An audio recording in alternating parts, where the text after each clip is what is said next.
Hello दोस्तों, स्वागत है आप सभी का आपके अपनी यूट्यूब चैनल मैथ्स वाटिका में। दोस्तों मैं हूं रुपेश यादव और इस वीडियो में हम लोग मैथमेटिक्स के 10 वैसे क्वेश्चन को देखेंगे जो प्रतियोगी परीक्षाओं में बार बार पूछे जाते हैं। इससे पहले भी हमने इस सीरीज़ के वीडियोज़ को अपलोड किया है, जिसके प्लेलिस्ट का लिंक आपको इस वीडियो के डिस्क्रिप्शन में मिल जाएगा। इसके अलावा अगर आप हमारे साथ पेड बैच में जुड़ना चाहते हैं तो इसके लिए आपको प्ले स्टोर से मैथ्स वाटिका एप्लीकेशन को डाउनलोड करना होगा। उस एप्लीकेशन के ऊपर मैथ और रीजनिंग दोनों का ही फाउंडेशन बैच चल रहा है। प्रत्येक बैच का फी वहाँ पे आपको 350 रुपये देने होंगे, यानी 350 में कंप्लीट मैथमेटिक्स और 350 में कंप्लीट रीजनिंग आपको वहाँ पे कराया जाएगा। तो आइए शुरू करते हैं आज के क्लास को और देखते हैं पहला क्वेश्चन। देखिएगा क्या बोला है। बोला है मोहन एक जींस के अंकित मूल्य पर 15% की छूट देने के बाद भी 20% का लाभ कमाता है। अंकित मूल्य पर 15% के डिस्काउंट के बावजूद, 15% छूट के बावजूद 20% का लाभ कमाता है। तो हमें बताना है जींस के क्रय मूल्य का अंकित मूल्य से अनुपात क्या होगा। बहुत ही ज़्यादा इस तरह का क्वेश्चन आपके एग्जामिनेशन में पूछा जाता है। तो आज हम लोग एक ऐसा ट्रिक देखेंगे जिससे इस तरह के क्वेश्चन को बनाने में ना मात्र आपको कुछ ही सेकंड का समय लगेगा। देखिएगा यहाँ पे क्या पूछा हम लोगों से पूछा है क्रय मूल्य और अंकित मूल्य का अनुपात। तो क्रय मूल्य को हम दर्शाते हैं सीपी से, यानी कि कॉस्ट प्राइस, और अंकित मूल्य को दर्शाते हैं एमआरपी से, मार्केट प्राइस या मैक्सिमम रिटेल प्राइस बोलते हैं। ठीक है, कॉस्ट प्राइस को हम लोग किससे दर्शाएंगे? सीपी से। कॉस्ट प्राइस यानी कि क्रय मूल्य को सीपी से और अंकित मूल्य को एमआरपी से। हमें यही बताना है क्रय मूल्य और अंकित मूल्य का अनुपात कैसे निकालेंगे, समझिएगा। बोला है 15% छूट। तो 15% छूट का मतलब है कि वस्तु को उसके वास्तविक कीमत के 85% में ही बेचा गया होगा। ठीक है, तो 85 हम लोग कहाँ लिखेंगे? कॉस्ट प्राइस में लिखेंगे। यह एक छोटा सा ट्रिक है जो ऐसे क्वेश्चन को सोल्व करने के लिए हम लोग यूज करते हैं। क्या किया है यहाँ पे? अंकित मूल्य पर 15% का छूट दिया है, तो 15% छूट का मतलब 85%। तो सीपी कितना हम लोग लेंगे? 85। और बोला है 20% लाभ कमाता है। कितना लाभ कमाता है? 20% लाभ। तो 20% लाभ का मतलब होगा 120। यह आपका हो गया कॉस्ट प्राइस, यह हो गया आपका एमआरपी। बस इतना छोटा सा काम आपको करना है और अपने क्वेश्चन का आंसर निकाल लेना है। यह जो है वह कॉस्ट प्राइस को दर्शाएगा, यह एमआरपी को, यह क्रय मूल्य को और यह अंकित मूल्य को। हमें इसका अनुपात बताना है। तो अनुपात में अगर वैल्यू कटता है तो काटते हैं। तो दोनों 5 से कट रहा है तो काट लीजिए। 5 से काटिएगा तो यह आपका 17 हो जाएगा और 5 से अगर इसको काटते हैं तो 24 हो जाएगा। यानी कि क्रय मूल्य और अंकित मूल्य में 17:24 का अनुपात। तो विकल्प ए जो है वह आपका इस क्वेश्चन का सही आंसर हो जाएगा। ठीक है, चलिए आगे बढ़ते हैं, है ना। कई दफा इस तरह का क्वेश्चन देखा गया है, बार बार इस तरह का क्वेश्चन पूछा जाता है, इसलिए बेहद ध्यान से कॉन्सेप्ट को आप समझिएगा। एक क्वेश्चन और हम लोग बिल्कुल वैसा ही करने वाले हैं। देखिए यहाँ पे क्या बोला है, अंकित मूल्य पर 20% छूट देने के पश्चात 12% का लाभ होता है। तो हम क्या कर सकते हैं, एक बार फिर से, कॉस्ट प्राइस और एमआरपी। कॉस्ट प्राइस का मतलब है क्रय मूल्य और एमआरपी का मतलब है अंकित मूल्य। इसका अनुपात हम निकाल सकते हैं। तो बोला है कि 20% छूट, तो 20% छूट का मतलब क्या होगा? 80 होगा। ठीक है, और 12% का लाभ होता है, मतलब क्या हो जाएगा? 112 हो जाएगा। लाभ बोलेगा तो 100 में जोड़ लेंगे, डिस्काउंट बोलेगा तो 100 में से घटा लेंगे। बस इतना छोटा सा काम आपको करना है। 20% छूट देने के बाद भी इतने प्रतिशत का लाभ होता है, तो ऐसे क्वेश्चन में आप क्रय मूल्य और अंकित मूल्य का अनुपात निकाल सकते हैं। और एक बार क्रय मूल्य और अंकित मूल्य का अनुपात निकल गया तो आप क्रय मूल्य भी अलग से निकाल सकते हैं, अंकित मूल्य भी अलग से निकाल सकते हैं, विक्रय मूल्य भी आप निकाल सकते हैं। ठीक है, अब चलिएगा आगे देखते हैं हम लोग। इसके आगे देखिए, तो हमारे पास क्या आ चुका है? कॉस्ट प्राइस आ चुका है और आपका एमआरपी आ चुका है।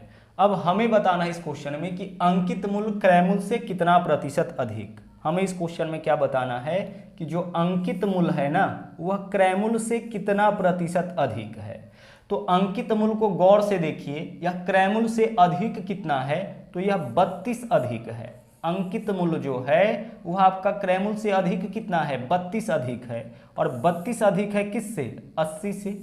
बस 32 अधिक है किससे? 80 से। हमें क्या इस क्वेश्चन में बताना है? हमें बताना है कि अंकित मूल्य क्रय मूल्य से कितना अधिक है। तो अंकित मूल्य जो है वह क्रय मूल्य से अधिक कितना है, तो यह वैल्यू 80 से कितना ज्यादा है, 32 से ज्यादा है। कितना प्रतिशत ज्यादा है, तो 32 ज्यादा है 80 से। प्रतिशत के लिए हम लोग क्या करते हैं, गुना करते हैं 100 से। यह परसेंटेज का बेसिक मेथड है, इससे हम लोग ऐसे क्वेश्चन को सोल्व करते हैं। देखिए 16 से काटिए, 16 दूना 32 और 16 पंचे 80, 5 से काटेंगे तो 20 पंचे 100, 20 दूना 40, यानी कि 40% अधिक हो जाएगा अंकित मूल्य किससे, क्रय मूल्य से। जैसे मान लीजिए क्वेश्चन में यह पूछ देता कि भाई यह बताओ आप हमें कि 4 जो है वह 3 से कितना अधिक है ना, सॉरी 4 जो है वह 3 से कितना अधिक है, तो 4 अधिक कितना है, 1 अधिक है। कितना से बोला गया है, 3 से, तो जिससे बोला जाए उसको बट्टा में लिखिए और प्रतिशत के लिए गुना करेंगे हम लोग 100 से। इससे यह पता चल जाएगा कि 4 3 से कितना अधिक है। अगर बोला जाए कि 25 20 से कितना अधिक है, तो 25 20 से अधिक कितना है, 5 अधिक है। बट्टा में 20 लिखेंगे, परसेंटेज के लिए गुना करेंगे 100 से। तो मेन जो रिलेशन हमारा निकल के आया कॉस्ट प्राइस और एमआरपी का, इसके मदद से हम लोग इस क्वेश्चन का आंसर बहुत ही आसानी से निकाल लिए हैं। आगे बढ़िए, अगले क्वेश्चन में चलते हैं। नंबर 4 क्वेश्चन देखिए। नंबर 4 यह क्वेश्चन आपका एलिगेशन से है। ध्यान से समझिएगा कैसे हम लोग इस तरह के क्वेश्चन को सोल्व करते हैं। देखिए क्या बोला गया है, बोला है 2 बर्तन में दूध और पानी का अनुपात 2:3 और 7:3 है। दूध और पानी यानी कि मिल्क और वाटर का जो रेशियो है ना 2 बर्तन में ना, यह पहला बर्तन हो गया और यह आपका दूसरा बर्तन हो गया। और दोनों बर्तन में क्या है, दोनों बर्तन में दूध और पानी है। तो दोनों बर्तन में दूध और पानी का जो अनुपात है वह देखिए क्या है, पहला बर्तन में 2:3 और दूसरे बर्तन में 7:7 कितना है, 3। यही है, पहले बर्तन में दूध और पानी में अनुपात है 2:3 का और दूसरे बर्तन में दूध और पानी में अनुपात है 7:3 का। अब यहां से समझिएगा आगे। अब आगे क्या बोला है, बोला है दोनों बर्तन के मिश्रण को मिलाने पर। अब इस दोनों बर्तन के मिश्रण को मिलाया गया है ना, यह भी आपका मिश्रण है, यह भी आपका मिश्रण है। दूध और पानी को मिला देंगे तब तो मिश्रण हो जाएगा। तो यह भी आपका मिश्रण है और यह भी क्या है, मिश्रण है। अब इस दोनों बर्तन के मिश्रण को हमें मिलाना है। पहला बर्तन है, दूसरा बर्तन है, दोनों बर्तन के मिश्रण को मिलाना है। और जब दोनों बर्तन के मिश्रण को हम मिलाएंगे उसके बाद दूध और पानी का क्या अनुपात होगा, हमें यह बताना है। हमें इस क्वेश्चन में क्या करना है, दोनों बर्तन के मिश्रण को मिलाना है, प्लस करना है। जो पहला बर्तन है और यह जो दूसरा बर्तन है, दोनों बर्तन को एक तीसरे बर्तन में अगर हम उड़े लेंगे, मिलाने का मतलब है कि तीसरे बर्तन में अगर उड़े लेंगे तो उस बर्तन में दूध और पानी का क्या अनुपात होगा, यही हमें इस क्वेश्चन में बताना है। तो देखिए तरीका क्या है, तरीका यह कहता है ना कि सबसे पहला आप काम यह करिए कि दोनों बर्तन के मिश्रण के मात्रा को बराबर करिए। पहला काम आपको क्या करना है ऐसे क्वेश्चन में, अभी तक तो हम सिर्फ क्वेश्चन लिखे हैं, जो यहाँ पे लिखा गया है, जो डाटा दिया गया उसी को लिखे हैं। अभी तक हम लोग कोई सॉल्यूशन नहीं किए हैं। सॉल्यूशन यहाँ से आपका शुरू होता है कि पहला काम आपको क्या करना है कि दोनों बर्तन के मिश्रण के मात्रा को बराबर करना है। तो पहला बर्तन में मिश्रण कितना है, 5 है। देख लीजिए 3 और 2 5, दूध और पानी मिलाइए, मिश्रण बन जाएगा। तो 2 और 3 5। दूसरा बर्तन में कितना है, 10, यहाँ पे 5, यहाँ पे 10, यह 10 है, यह 5 है, दोनों को बराबर करना है। तो 10 और 5 कहाँ जाके बराबर होगा, 10 पे बराबर हो जाएगा। मतलब इस बर्तन के मिश्रण के मात्रा को भी 10 करिए तो 5 में 2 से गुना करेंगे 10 हो जाएगा। देखिए यहाँ पे मिश्रण 5 है, यहाँ पे 10 है, तो यह 10 है, यह 5 है, इसमें 2 से गुना करेंगे तो दोनों जगह मिश्रण बराबर हो जाएगा। आप चाहे तो इसमें 1 से गुना कर सकते हैं और 1 से गुना करिएगा तो वैल्यू वही रह जाएगा। तो यहाँ पे अब आपका क्या हो जाएगा, 3 दूना 6 और 2 दूना 4। अब दूध और पानी में 4:6 का अनुपात हो जाएगा। और ऐसा करने से इसके मान में कोई अंतर नहीं आया। कोई अंतर क्यों नहीं आया, क्योंकि अनुपात का मतलब होता है बट्टा। तो 2:3 का मतलब 2/3। अब 2 से गुना आप ऊपर भी किए हैं और नीचे भी किए हैं, प्रत्येक में किए हैं ना। 2 से गुना इसमें भी मतलब प्रत्येक, तो ऊपर में भी नीचे में भी। और किसी भी संख्या के अंश और हर दोनों में समान अंक से गुना करने पर उसके मान में कोई अंतर नहीं आता है। आप 4:6 को 4/6 लिख के देखिए, इसका वैल्यू वही होगा जो 2:3 का, मतलब यह कट के 2:3 ही आ जाएगा। तो ऐसा करने से मान में कोई अंतर नहीं आया। लेकिन हमारा एक छोटा सा काम हो गया, काम यह हो गया कि दोनों बर्तन का जो मिश्रण है उसका मात्रा बराबर 10 लीटर 10 लीटर। क्लियर। अब चलिए, अब हमें क्या करना है, दोनों बर्तन के मिश्रण को मिलाना है। तो जब दोनों बर्तन के मिश्रण को हम मिलाएंगे तो देखिए पहला बर्तन में दूध कितना है, 4 लीटर और दूसरे बर्तन में दूध कितना है, 7 लीटर। तो कुल दूध का मात्रा कितना हो जाएगा, 4 + 7 11। 4 + 7 11, यानी कि जो तीसरा बर्तन होगा उसमें दूध का मात्रा 11 लीटर होगा, क्योंकि दोनों बर्तन के मिश्रण को मिलाएंगे तो पहला बर्तन में दूध 4 है और दूसरा में दूध 7 है, तो 4 और 7 मिला के कितना होगा, 11 हो जाएगा। ओके, आगे चलिए। अब पानी को देख लीजिए, पहला बर्तन में पानी का मात्रा कितना है, पहला बर्तन में पानी का मात्रा 6 है और दूसरे बर्तन में पानी का मात्रा कितना है, 3 है, तो कुल पानी का मात्रा कितना हो जाएगा, 6 और 3 9 हो जाएगा। यानी कि इस तीसरे बर्तन में जब इस दोनों को हम मिला लेंगे तो उस तीसरे बर्तन में दूध और पानी में यही 11:9 का अनुपात हो जाएगा। बहुत ही सिंपल वे में आप अपने क्वेश्चन का आंसर निकाल सकते हैं इस मेथड का उपयोग करके। हमें क्या करना है, हमें सबसे पहला काम ऐसे क्वेश्चन में यह करना है कि दोनों जगह मिश्रण की मात्रा को हम बराबर करेंगे।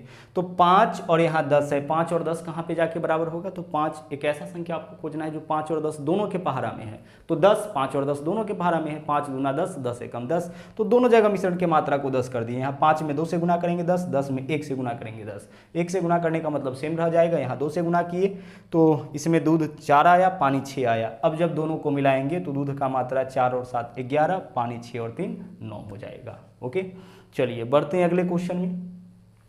अगला क्वेश्चन देखिए, यहाँ पे हमें इस क्वेश्चन में बताना है कि 12, 18, 20, 25 से पूर्णतः विभाजित होने वाली 5 अंकों की सबसे छोटी संख्या कौन सी है। 5 अंकों की सबसे छोटी संख्या बताना है जो 12, 18, 20 और 25 से पूर्णतः विभाज्य हो। देखो, जब भी आपके सामने ऐसा क्वेश्चन मिले ना तो आप इन क्वेश्चन को सोल्व करना बाय ऑप्शन। हमेशा इस क्वेश्चन को सोल्व करने के लिए ना आप ऑप्शन का ही सहारा लेना, ठीक है, क्योंकि बहुत ही आसानी से बहुत ही कम समय में आप अपना आंसर निकाल सकते हैं। अब बाय ऑप्शन हमें क्या चेक करना है, हमें चेक करना है 12, 18, 20, 25 इन सब से विभाजित होने वाली 5 अंकों की सबसे छोटी संख्या। तो देखिए 12 से वही संख्या कटता है जो 4 से भी कटे और 3 से भी कटे। डायरेक्ट हम 12 से नहीं कटेंगे, 12 से वही कटेगा जो 4 और 3 दोनों से कटे। 18 से वही संख्या कटेगा जो 9 और 2 दोनों से कटे। अगर कोई संख्या 9 से भी कटता है, देख लीजिए 9 से भी कटता है और 2 से भी कटता है तो वह संख्या निश्चित रूप से 18 से कटेगा। अगर कोई संख्या 4 से भी कटता है और 3 से भी कटता है तो निश्चित रूप से वह 12 से कटेगा। 20, अगर कोई संख्या 4 और 5 दोनों से कटता है तो वह 20 से कटेगा। और 25 से कटने का अपना रूल होता है जो टेस्ट ऑफ डिविजिबिलिटी में पहले भी हम पढ़ा चुके हैं। 2 से कटने का नियम, 4 से कटने का नियम, 8 से, 5 से, 25 से, 125 से, 625 से, 11 से, 13 से, हर एक संख्या से कटने का नियम हम पहले भी बता चुके हैं। यहाँ पे देखिए, अब हम लोग क्या करेंगे कि हमें एक ऐसा संख्या पता लगाना है जो 12, 18, 20, 25 सबसे विभाजित होता हो। तो 12 से वही कटेगा जो 4 और 3 दोनों से कटे, 18 से वही कटेगा जो 9 और 2 दोनों से कटे। तो जब भी 9 वाला आ जाए ना तो पहले आप 9 वाला से ही चेक करिएगा। 9 वाला से इसलिए चेक करिएगा क्योंकि 9 से चेक करना हमारे लिए ज़्यादा आसान है और ऑप्शन भी ज़्यादा से ज़्यादा आपका एलिमिनेट हो जाता है। अब 9 से कौन सा संख्या कटेगा, तो 9 से वही संख्या कटता है जिसके अंकों का योग 9 से कटे। अगर किसी संख्या के अंकों का योग 9 से कटता हो तो वह संख्या निश्चित रूप से 9 से कटेगा। तो इसके देख लीजिए, पहला ऑप्शन है कि अंकों का योग 1, सभी अंक को जोड़िएगा तो बाकी सब तो 0 ही है, तो अंकों का योग 1 आया, यह 9 से नहीं कटेगा। अब 9 से नहीं कटेगा तो फिर 18 से भी नहीं कटेगा, और 18 से नहीं कटेगा तो यह हमारा कभी आंसर नहीं हो सकता है, क्योंकि हमारा आंसर वही होगा जो 18 से भी कटे। बाकी से भी हम चेक कर सकते हैं, लेकिन जो हमारे लिए सबसे आसान है 9 मिले 3 मिले, इससे आप पहले चेक करिए। विकल्प हमारा आंसर नहीं होगा।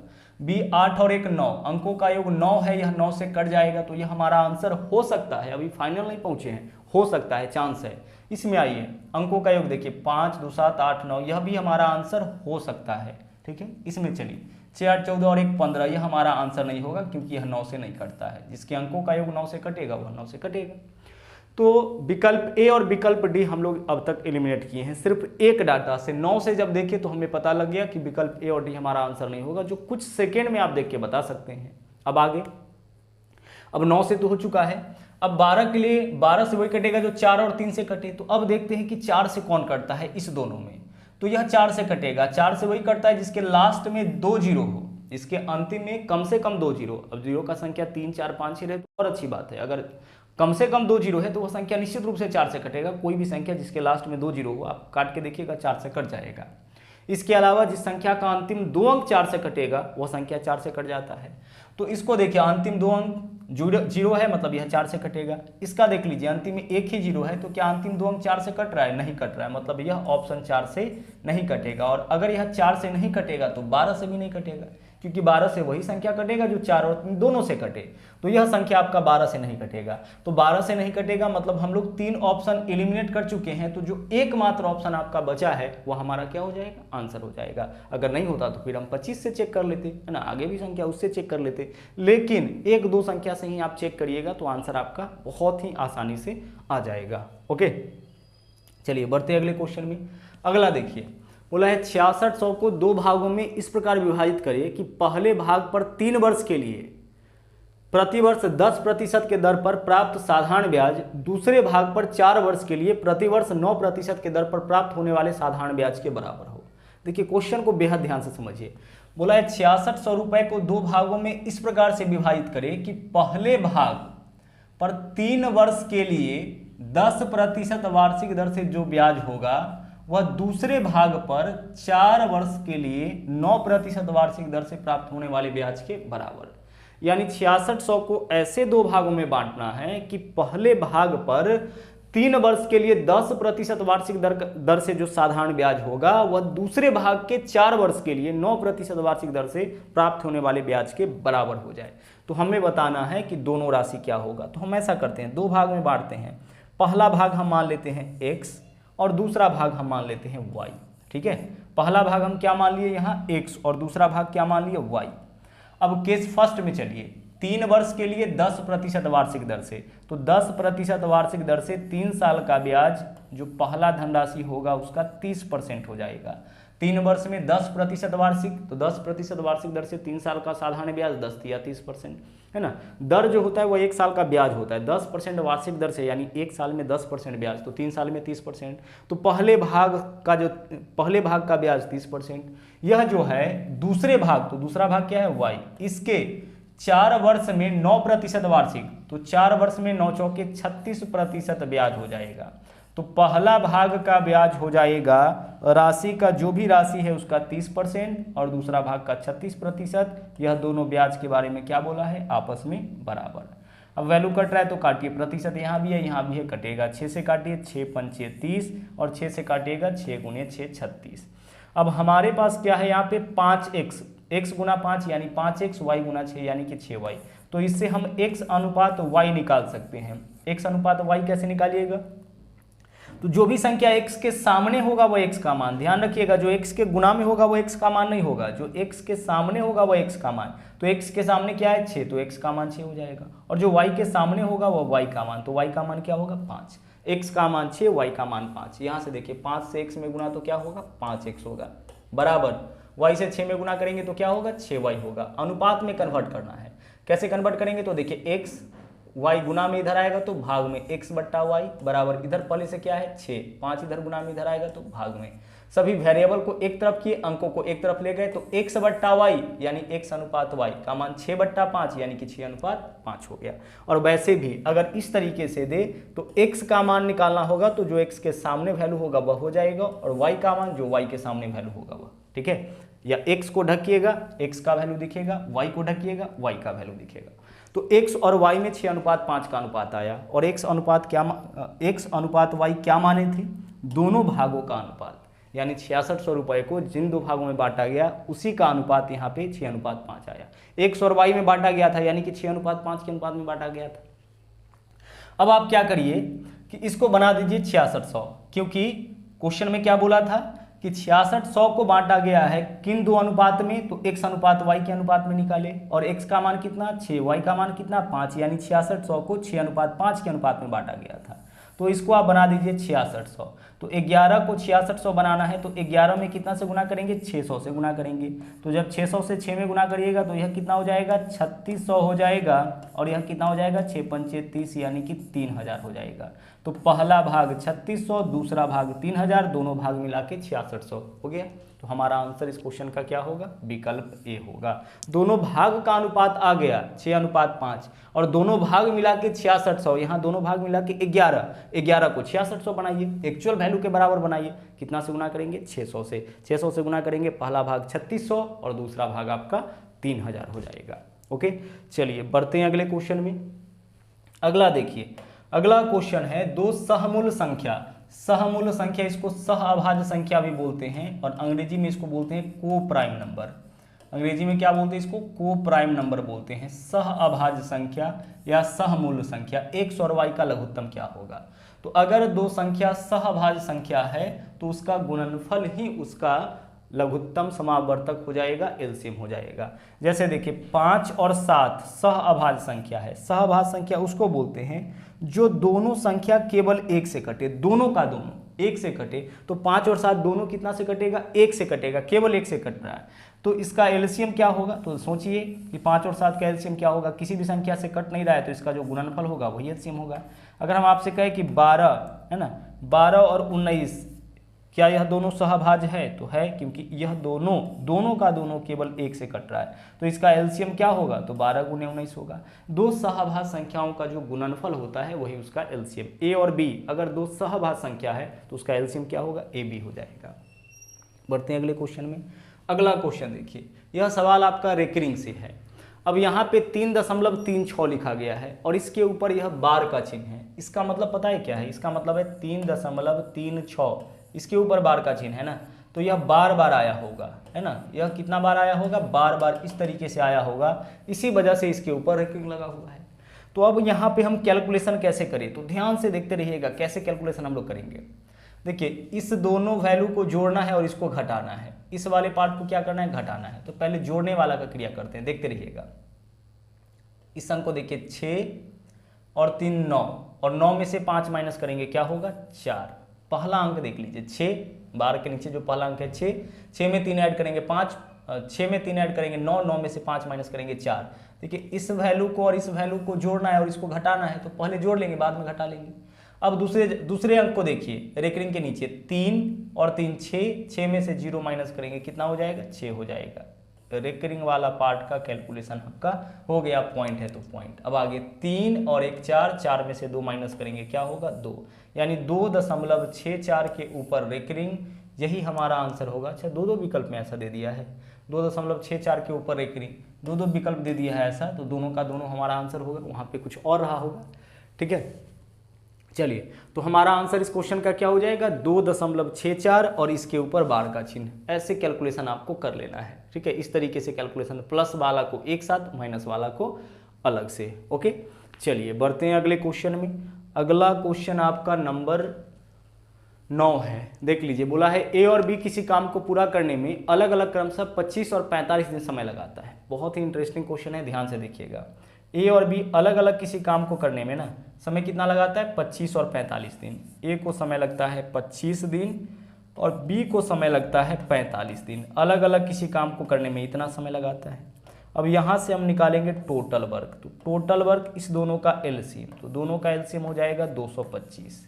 अब 225 में 25 से भाग करिए, 25 नमा 225, 225 में 45 से भाग करिए, 45 पंचे 225। टोटल वर्क कैसे निकालते हैं? इस दोनों का एलसीएम, तो दोनों का एलसीएम 225 आ गया। अब टोटल वर्क में ए के डे से भाग करिएगा, ए के 1 दिन का काम। टोटल वर्क में बी के डे से भाग करिएगा, बी के 1 दिन का काम।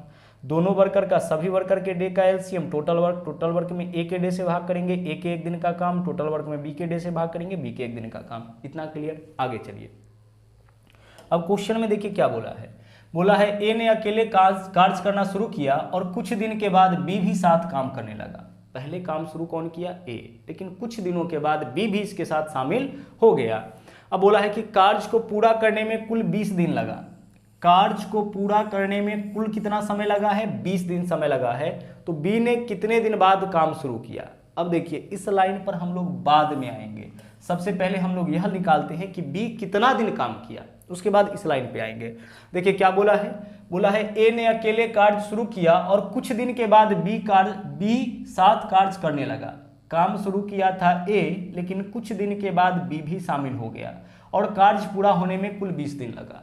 तो इसमें 20 दिन तक लगातार काम कौन किया होगा? ए की बी? सर 20 दिन तक तो ए काम किया होगा लगातार, क्योंकि ए अकेले शुरू किया है, बाद में बी आया है और तब तक दोनों काम किया है जब तक काम पूरा ना हो जाए, यानी 20 दिन में काम पूरा किया है, मतलब ए पूरा का पूरा 20 दिन काम किया है।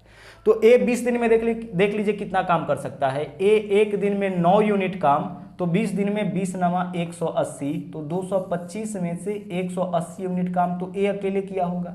तो शेष कितना काम बचा? शेष काम बचा आपका 45। कुल 225 यूनिट काम में से ए शुरू से है और लगातार 20 दिन काम किया, तो 20 नमा 180 यानी कि 225 में से 180 यूनिट काम कौन किया है? 180 यूनिट काम आपका ए किया है। अब जो यह बच रहा है आपका 45 यूनिट काम, यह 45 यूनिट काम कौन किया होगा? तो यही 45 यूनिट काम आपका बी किया होगा, यही 45 यूनिट काम बी किया होगा। ए 20 दिन में 20 नमा 180 यूनिट काम कर लेगा, तो बचा कितना? 45 यूनिट काम। इसी को कौन करेगा? बी। तो बी को 45 यूनिट काम करने में कितना समय लगेगा? तो बी एक दिन में 5 यूनिट काम करता है, तो 45 यूनिट काम करने में बी को लगने वाला समय हो जाएगा 45/5 यानी कि 9 दिन। मतलब कि बी जो है शेष काम को कितना दिन में कर सकता है? 9 दिन में कर सकता है। अब हमें इस क्वेश्चन में अपना आंसर 9 नहीं चुनना है। पता है 9 आंसर क्यों नहीं चुनना है? क्योंकि बोला है बी ने कितना दिन बाद काम शुरू किया, तो काम कुल कितना दिन चला है? 20 दिन चला है। अब इस 20 दिन के काम में से, काम तो 20 दिन चला है, इस 20 दिन के काम में बी कितना दिन काम किया है? 9 दिन। काम 20 दिन चला लेकिन शुरू से बी नहीं है, बाद में शामिल हुआ, तो बी काम कितना किया? 9 दिन। तो 20 दिन के काम में बी 9 दिन काम किया, इसका मतलब है कि बी जो है वह 11 दिन के बाद काम में शामिल हुआ होगा। 20 दिन के काम में बी जो है मात्र 9 दिन काम किया है, तो 20 दिन में से 9 दिन ही बी काम किया है, मतलब बी कितना दिन बाद काम शुरू किया होगा? तो काम 20 दिन चला है, इसका काम 9 दिन हुआ है, इसका मतलब बी 11 दिन के बाद शामिल हुआ होगा, एक एक काम करने के 11 दिन बाद। यही पूछा है कि कितने दिन बाद यह काम करना शुरू किया, तो आंसर हम क्या करेंगे? 11 दिन। बहुत टेक्निकल क्वेश्चन था। अगर अच्छी तरह से इसको समझ के आप आंसर नहीं चुनते तो आप अपना आंसर विकल्प डी चुन लेते, जबकि हमारा आंसर इस क्वेश्चन का क्या होगा? विकल्प बी होगा। क्या पूछा गया कि कितने दिन बाद बी शामिल हुआ, तो आंसर क्या होगा? 11 दिन बाद। ठीक है, चलिए बढ़ते हैं अगले क्वेश्चन में। अगला देखिए, यहाँ पे देखिएगा क्या बोला गया है। बोला है 2 संख्याओं के बीच 5:9 का अनुपात। ठीक है भाई, 2 संख्याओं के बीच 5:9 का अनुपात है। हम ऐसा करते हैं, दोनों में हम x लगा लेते हैं। तो पहला संख्या कितना हो जाएगा? 5x, और दूसरा संख्या क्या होगा? 9x। अगर संख्या अनुपात में दिया जाए तो प्रत्येक में समान अंक से गुणा करने पर इसके मान में कोई अंतर नहीं आता है। अब बोला है दोनों संख्या में 6 जोड़ा जाता है, दोनों में 6 जोड़िए। तो पहला संख्या क्या है? 5x, इसमें भी 6 जोड़ लीजिए। बट्टा, अनुपात का मतलब तो बट्टा ही होता है। दूसरा संख्या क्या है? 9x, इसमें भी 6 जोड़ लीजिए। प्रत्येक में कितना जोड़ लिए? 6 जोड़ लिए। तो 6 जोड़ने के बाद पहला संख्या बट्टा दूसरा संख्या का मान यही होगा। 6 जोड़ने के बाद पहला संख्या बट्टा दूसरा संख्या का मान यही होगा, जबकि 6 जोड़ने के बाद यह 2:3 हो जाता है, यानी कि 2/3 हो जाता है। 6 जोड़ने के बाद पहला संख्या बट्टा दूसरा संख्या का मान इतना होगा, जबकि दे रखा है इतना। देख लीजिए क्वेश्चन में तो यही बोला गया। अब पूछे हम लोगों से कि वे मूल संख्याएं क्या है, यानी 5x और 9x का मान बताना है। तो इसको सोल्व करके x का मान निकालिए, क्रॉस मल्टीप्लिकेशन करिए, 3 से गुणा करेंगे। पहले इसको ही कर लेते हैं, है ना। तो 9 दूना 18x प्लस 6 दूना 12 बराबर 3 से अब करिए, 3 पंचे 15x प्लस 6 त्रिक 18। ठीक है, क्रॉस में गुणा कर सकते हैं, पहले हम इधर या पहले इधर, किसी को भी कर सकते हैं, उससे कोई दिक्कत नहीं है। अब देखिए 15x इधर आके 18x में से माइनस होगा तो क्या बचेगा? 3x बचेगा, और प्लस 12 इधर आके 18 में से घटेगा तो 6 बचेगा। 3x का वैल्यू 6 आया तो x का वैल्यू 3 दूना 6 2 आ जाएगा। 3 गुना में इधर आएगा तो भाग में, x का मान 2 आ गया। तो x का मान 2 है, तो पहला संख्या 5x है, यानी कि 5 दूना 10, और दूसरा संख्या 9x है, यानी कि 9 दूना 18। तो हमें यही बताना था कि मूल संख्या क्या है। तो मूल संख्या आपका क्या होगा? 10 और 18। मूल संख्या आपका क्या है, यही हमें बताना था। तो मूल संख्या आपका हो जाएगा 10 और 18। ठीक है, चलिए आगे बढ़ते हैं, अगले क्वेश्चन में आ जाइए। अगला क्वेश्चन देखिए, हमें इस क्वेश्चन में ना √108 प्लस √243 का मान दे रखा है और इसका मान पूछा है। ऐसे क्वेश्चन में क्या होता है ना कि जो वैल्यू आपका दिया होता है ना वही आपका आंसर हो जाता है। यानी इस क्वेश्चन का आपका आंसर क्या होगा? 25.98। इसका जो मान दे रखा है इसका भी मान वही होगा। इसका भी मान वही इसलिए होगा क्योंकि इसको तोड़ने पर जो वैल्यू आएगा ना, इसको भी तोड़िएगा तो वही वैल्यू आएगा। चेक करके हम आपको बता देते हैं। देखिएगा यहाँ पे 108 है ना, तो 108 के लिए हम लिख सकते हैं, यहाँ पे ही लिख लेते हैं, 108 के लिए लिख सकते हैं 36 गुना 3। ठीक है, 108 के लिए 36 गुना 3 ऐसे दो भाग में तोड़िएगा जिसका वर्गमूल निकल जाए। 243 के लिए हम लिख सकते हैं 81 गुना 3। ठीक है, चलिए तो 36 का वर्गमूल क्या होगा, 6 होगा, √3 अंदर आ जाएगा तो 6 √3 प्लस है तो प्लस। 81 का वर्गमूल क्या होगा, 9 होगा, √3 भीतर आ जाएगा तो 9 √3 हो गया। अब कितना हो गया इसका मान, 6 √3 में 9 √3 जोड़ेंगे तो 6 और 3 15 √3, यानी कि 15 √3 का वैल्यू आपका दे रखा है 25.98। क्लियर, 15 √3 का मान जब इस दोनों को तोड़े तो कितना आया, 15 √3, इसका मान दे रखा है 25.98। अब इसको आप तोड़ के देखिए, 147 है ना, तो 49 तिरिक आपका देख लीजिए तो 147 हो जाएगा, हाँ सर हो जाएगा। 192 है तो इसको देख लीजिए, यह आपका हो जाएगा 64 तिरिक 192। ठीक है, अब 49 का वर्गमूल क्या होगा, 7, तो 7 √3 यहाँ पे बचेगा। 64 का वर्गमूल क्या होगा, 8 √3, 7 √3 प्लस 8 √3 कितना हो जाएगा, 15 √3, यानी कि इसका भी कैलकुलेशन करिएगा तो यह भी 15 √3 आएगा, यह भी 15 √3 आएगा। तो 15 √3 का वैल्यू इतना दे रखा है तो यह भी 15 √3 है, तो इसका भी वैल्यू 25.98 आ जाएगा। तो जनरली ऐसे क्वेश्चन में क्या होता है कि जो वैल्यू आपका दे रखा होता है वही आपका आंसर भी होता है। ओके, चलिए तो इतना ही क्वेश्चन था, तो आज के लिए इतना ही छोड़ेंगे, वापस मुलाकात होगी अगले दिन फिर से एक नए सेट के साथ। तो मिलते हैं अगले क्लास में। थैंक यू, जय हिंद।